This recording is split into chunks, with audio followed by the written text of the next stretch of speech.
मैंने बताया भाभी, नौकरों से काम लेने का तरीका भी होता है। दादा, परदादा और पिताजी, चाचा जी सभी इसका इस्तेमाल करते हुए आए हैं। कभी उनको टूटा फूटा या गला सड़ा नहीं नजर आया।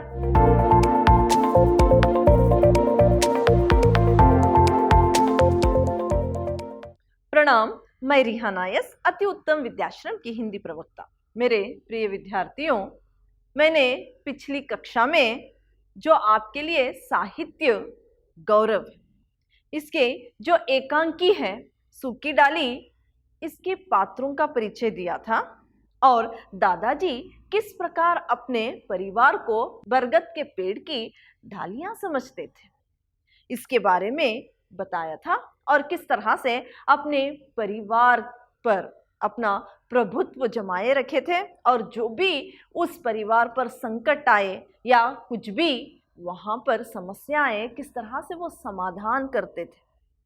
वो जैसे कि बरगद का पेड़ खड़े होकर वर्षों तक तूफानों को सहता है, इसी तरह दादाजी अपने परिवार पर जो भी समस्या आए, कुछ भी आ जाए, उसका क्या है, उसको जो भी संकट आए उसके लिए क्या है, उस परिवार से उस संकट को टाल दिया करते थे, लेकिन अपने संयुक्त परिवार को बिखरने नहीं देते थे। ये मैंने आपको बताया और इनके परिवार वालों के बारे में, सदस्यों के बारे में भी मैंने आपको जानकारी दी थी। फिर इनके घर का परिचय भी मैंने आपको दिया था। आज हम सूखी डाली के प्रथम दृश्य पर चर्चा करेंगे। पहला जो दृश्य है उसके बारे में मैं आज आपको जानकारी दूंगी। जब यहां पर प्रथम दृश्य में इंदु क्रोधित सी, गुस्से में वो कुछ तेजी से चलते हुए आकर बरमादे में बैठ जाती है। उसी के पीछे बड़ी बहू गंभीर आकर खड़ी हो जाती है और पूछती है कि यहाँ पर इंदु क्रोधित होकर, उसकी भुकुटियां यानी आईब्रोस चढ़े हुए हैं, नाक चढ़ी हुए है, जैसे क्रोध में होता है।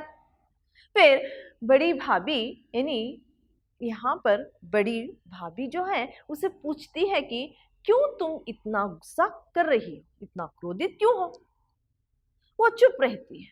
फिर वो बताती है कि छोटी भाभी ने कुछ कह दिया जो इतनी तुम क्या है क्रोधित हो रही हो। तो क्रोध से इंदु बोलती है, क्या वो ईंट मारती मुझ पर। फिर बताती है कि वो अपने मायके के सामने हमें गिनती ही नहीं, हम तो उसके लिए कुछ नहीं है, हमेशा वो अपने मायके की तारीफ करती रहती है, हमें किसी में गिनती ही नहीं, हम असभ्य हैं, गंवार हैं उसके लिए। तो आश्चर्य से बहू उसकी बड़ी भाभी इंदु की बातें सुनती है। फिर वो बताती है इंदु कि मिश्रानी बैठक के बाहर खड़े रो रही थी। मैंने उसे पूछा तो उसने बताया कि बहू रानी ने उसे नौकरी से निकाल दिया। तो मैं भाभी से बात करने के लिए चली गई और उनको बताया कि रजवा पिछले 10 सालों से वो हमारे घर में काम कर रही है, सारा काम वही करती है भाभी। तो भाभी ने कहा कि हाँ, सिर्फ झाड़ू लगाने से काम नहीं बनता। यहाँ पर क्या है, रजवा भी कहती है कि मैं आपका काम 5-10 दिनों में सीख जाऊंगी, भले आपको कि कितने दिन हुए हैं यहाँ पर आए, आपका काम सीख कर मैं कर दूंगी। लेकिन भाभी ने उसकी एक नहीं सुनी, बल्कि उसके हाथों से झाड़न छीन लिया और कहा कि मैं खुद सफाई कर लूंगी। सफाई नहीं होती, कमरे की सजावट और बनावट भी कुछ बात होती है। फिर मैंने भाभी को समझाया कि सारा काम क्या है, रजवा ही करती है, बर्तन साफ करना, कपड़े धोना, 10 सालों से वो यहाँ पर काम कर रही है। मैंने बताया भाभी, नौकरों से काम लेने का तरीका भी होता है। तो बड़ी भाभी कहती है, और क्या, तुमने तो ठीक ही कहा है। फिर यहाँ पर इस पर भाभी क्रोधित हुई और कहने लगी, हाँ, मैं यहाँ पर ही आकर नौकर देख रही, मुझे नौकरों से काम लेने का ढंग नहीं है, यहीं पर आकर मैं नौकरों को देख रही हूँ। मेरे घर में कोई नौकर नहीं था ना, यहीं पर आकर देख रही हूँ। तो इंदु को तन कर कहती है कि हाँ, नौकर तो मैं यहीं पर आकर देखी हूं, मुझे ढंग नहीं है नौकरों से किस तरह से काम लेना है। सुबह शाम झाड़ू लगाने से सफाई नहीं होती, बल्कि कमरे की साज सजावट भी करनी पड़ती है।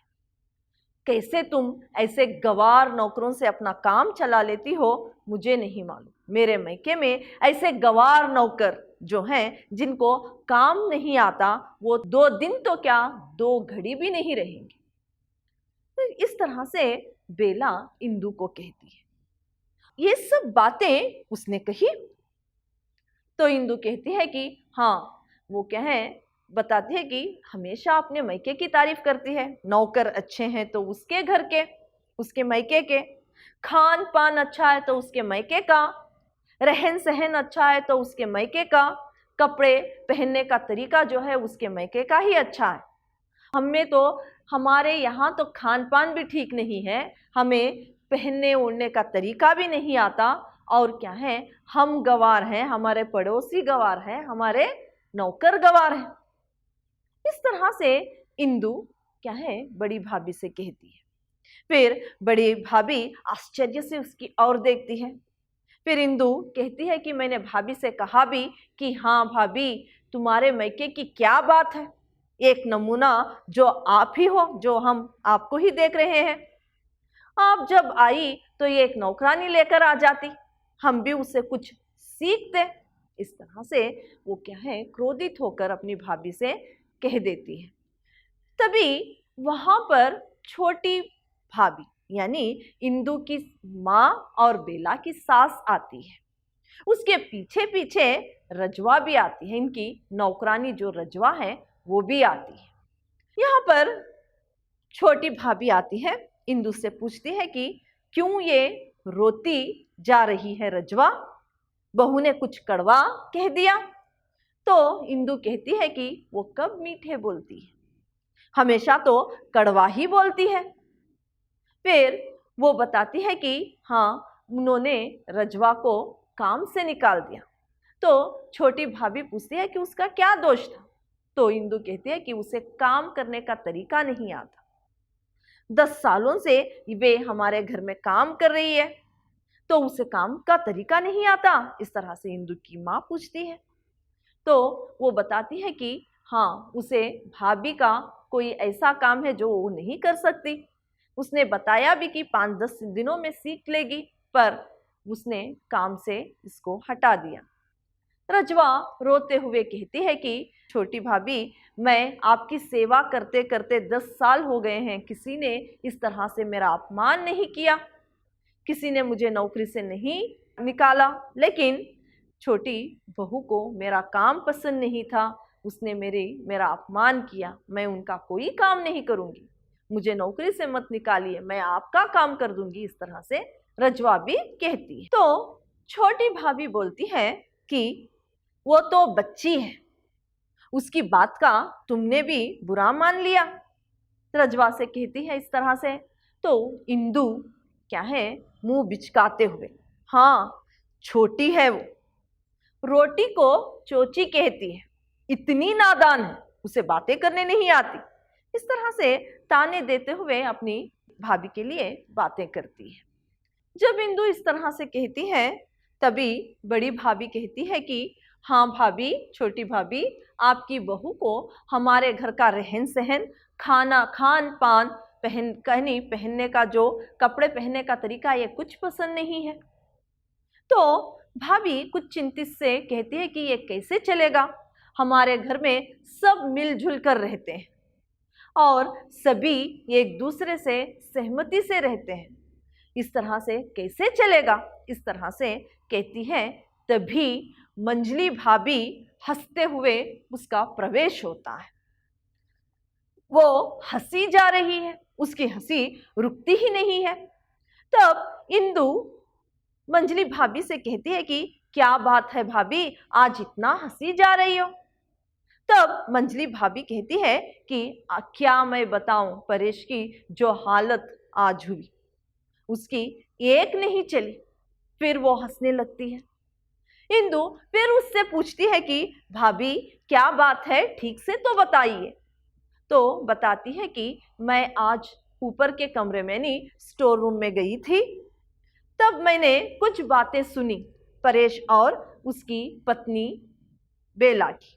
यहाँ पर परेश जब इतना समझ सकी, यानी बहुत सारी बातें तो वो इंग्लिश में घिटपिट कर रहे थे, कुछ बातें मेरे समझ के परे थी, यानी मुझे समझ में नहीं आई, लेकिन इतना जान सकी कि परेश तभी स्नान करके कमरे में आया तो बहू ने सारा फर्नीचर निकाल कर बाहर रख दिया।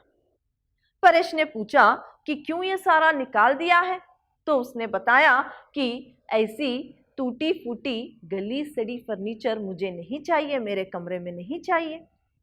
तो परेश ने कहा मेरे, यानी ये तो मेरे बुजुर्ग, ये बात थी, उसने काटते हुए कहा हाँ हमारे बुजुर्ग जंगलों में घूमा करते थे, तो क्या हम भी उनका अनुसरण करें। इस तरह से बेला ने परेश से कहा इस फर्नीचर पर मेरे दादा परदादा और पिताजी चाचा जी सभी इसका इस्तेमाल करते हुए आए हैं, कभी उनको टूटा फूटा या गला सड़ा नहीं नजर आया, तुम इस तरह से कह रही हो।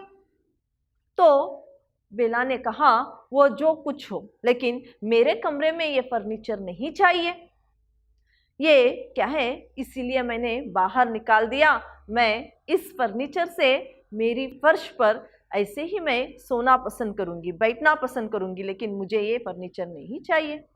और उसने अपने मैके का भकान करना शुरू कर दिया, यानी अपनी मैके की तारीफ करना शुरू कर दिया कि उसके मैके में किस तरह का फर्नीचर है। ये सारी बातें वो क्या है अपने पति से कर रही थी, परेश की एक भी नहीं चली वहां पर। इस तरह से मंजली भाभी हंसते हुए कहती है। फिर परेश ने कहा कि अगर मैं ये फर्नीचर दादाजी को दे दूं, ले जाकर दूं, तो क्या वो ये नहीं सोचेंगे कि पहले तो मुझे कोई आपत्ति नहीं थी, अब मैं तहसीलदार बन गया तो मेरा सर चढ़ाया है। यहाँ पर परेश की बात बेला ने नहीं सुनी, उसकी एक नहीं सुनी, बेचारा इतना सा मुंह लेकर दादाजी के पास चला गया। तो यहाँ पर बेला किस तरह से परेश को कहती है, ये कहते हुए वो फिर से हंसने लगती है। फिर मंजली भाभी हंसते हुए कहती है कि मैंने उससे कुछ नहीं कहा, मैं तो चुपचाप वहां से चली आई। बेचारा परेश किस तरह से तहसीलदार बन गया, तहसीलदार बन गया। यहाँ पर वो कहती है कि बेला की जबान है या कतरनी, यानी सिजर है, जब बोलती है तो बोलती ही चली जाती है। और क्या है परेश की कोई एक बात नहीं सुनती, बेचारा वो कैसे तहसीलदार बन गया। इस तरह से परेश के बारे में क्या है मंजली भाभी कहती है। फिर इंदु कहती है हाँ बस जबान ही जबान है भाभी के पास, और क्या है वो किसी की नहीं सुनती, सिर्फ जबान चलाती है। जबान जब चलाए कि वो कुछ काम भी करे, काम अगर कुछ एक दे तो सारी आईब्रोस यानी भुकुटियां और नाक चढ़ाती है, ये काम उससे नहीं होता। लेकिन न इन्हीं जब जबान चलाने लगे तो उसकी जबान चलती ही रहती है। मंजली भाभी बोलती है कि दादाजी ने 4 कपड़े भाभी को धोने के लिए दिए, अभी वो गुस्ल खाने में सड़ रहे हैं, यानी उसने अभी तक नहीं धोए हैं। परेश ने बहुत बार अपनी पत्नी से कहा धोने के लिए, उसने उसकी एक बात भी नहीं सुनी, ऐसे ही पड़े हैं। तो यहाँ पर छोटी भाभी यानी इंदु की माँ और बेला की सास कहती है कि इंदु से कि वो कपड़े उठा ला, हम ही धो देंगे।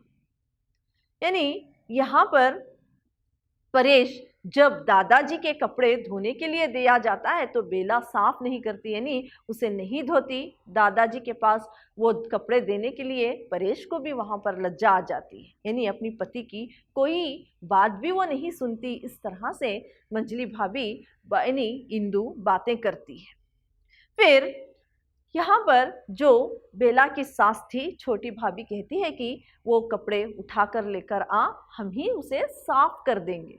कब दादाजी को इसकी कब ज़रूरत पड़ जाए ये पता नहीं। अगर वो पूछ लेंगे तो साफ करके हम ही उस कपड़ों को धोकर दे देंगे। तो इस तरह से पहले दृश्य में यहाँ तक बातें होती हैं। अगला जो दृश्य है इसके बारे में मैं आपको जानकारी अगली कक्षा में दूंगी। धन्यवाद।